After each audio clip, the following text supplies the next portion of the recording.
Everyone, आज हम आधुनिक इतिहास जो हमारी थर्ड बुक है हमारी समकालीन इतिहास की, जो हमारे पास बुक है हिस्ट्री क्लास 12th की, उसमें जो हमारा चैप्टर है विद्रोही और राज। इसमें हमारे 1857 के विद्रोह के प्रमुख केंद्रों के बारे में बताया गया है। तो हम वही स्थल देखते हैं। यहाँ पर ये प्रीवियस ईयर्स के कई क्वेश्चन प्रीवियस ईयर के कई पेपर्स में ये लोकेशंस पूछी जा चुकी हैं। वही लोकेशंस यहाँ हैं और ये आपके आंसर राइटिंग की दृष्टि से भी बहुत ज़्यादा इम्पोर्टेंट हो जाती हैं। तो सबसे पहले हमारे पास कौन सी लोकेशन आती है जी? मेरठ। उत्तर प्रदेश से लेकर चलते हैं। सबसे ज़्यादा विद्रोह कहाँ फैला था? उत्तर प्रदेश में।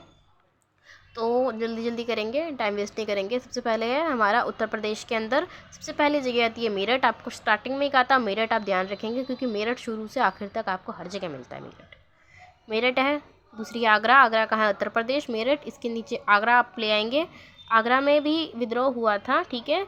उसके बाद में आपका कानपुर में हुआ था, लखनऊ, बनारस जिसे हम वाराणसी भी बोल रहे थे वहाँ, और आजमगढ़।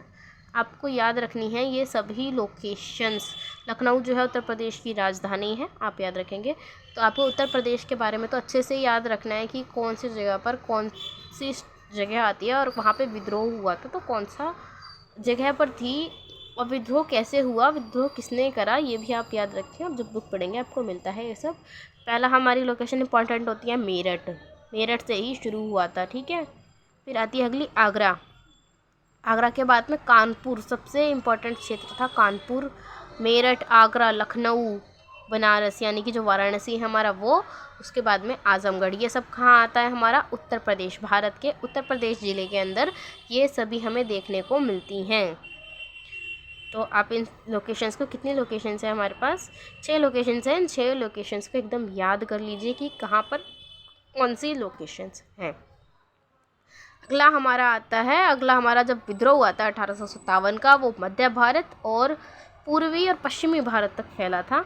तो ये हमारा मध्य भारत में कौन कौन सी जगह हैं मोस्ट इम्पॉर्टेंट जहाँ पर विद्रोह हुआ था? तो 3 ही स्टेट हैं और 3 ही चीज़ें हैं जहाँ पर बहुत ज़्यादा विद्रोह फैला था। पहला ग्वालियर, ठीक है। कहाँ है? मध्य प्रदेश में ऊपर की साइड आपको ग्वालियर मिलता है। झांसी भी मध्य प्रदेश में है। झांसी की रानी लक्ष्मीबाई आपको सबको पता होगी, जिनको मणिकर्णिका भी बोलते हैं। यहाँ विद्रोह हुआ था, जो रानी लक्ष्मीबाई ने जिसका नेतृत्व करा था वही विद्रोह हुआ था। ये रहा झांसी उस टाइम का, ठीक है। फिर हमारा एक और मध्य प्रदेश में बहुत इंपॉर्टेंट आता है, वो है जबलपुर। जबलपुर में भी विद्रोह हुआ था 1857 में अंग्रेज़ों के दमनकारी नीतियों के प्रति। सबने यहाँ पर जो अंग्रेज़ों को यहाँ भारत से भगाने के लिए विद्रोह कर दिया था उस टाइम पर, लेकिन इसको बड़े ही दमनात्मक तरीके से अंग्रेज़ों द्वारा दबा दिया गया था।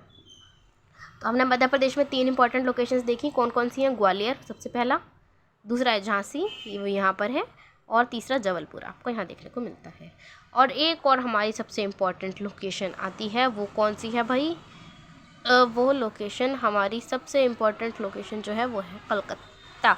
सबसे पहले ये आए थे राजधानी भारत की, जो सबसे पहली राजधानी थी भारत की, पहली संसद कहाँ बनी थी? कलकत्ता में। तो जो कलकत्ता है हमारी भूतपूर्व राजधानी भी थी। कलकत्ता से ही इन्होंने सबसे पहले अपना ब्रिटिश लोगों ने शासन चलाना शुरू करा था। तो कलकत्ता तो आप मोस्टली आपको पता भी होना चाहिए जनरल नॉलेज के तौर पर भी। कलकत्ता कहाँ है? पश्चिम बंगाल का इलाका है। नीचे की साइड आप आते हैं, आपको यहाँ कलकत्ता देखने को मिलता है। आई होप आपको ये मैप समझ में आ गया होगा। एक बारी अगर आपको ना समझ आता है तो आप एक बारी और इस चीज़ को देखिए, फिर मैप पर खुद लोकेट करने की कोशिश करिए, आपको पूरा मैप अच्छे से समझ में आ जाएगा। Thanks for watching.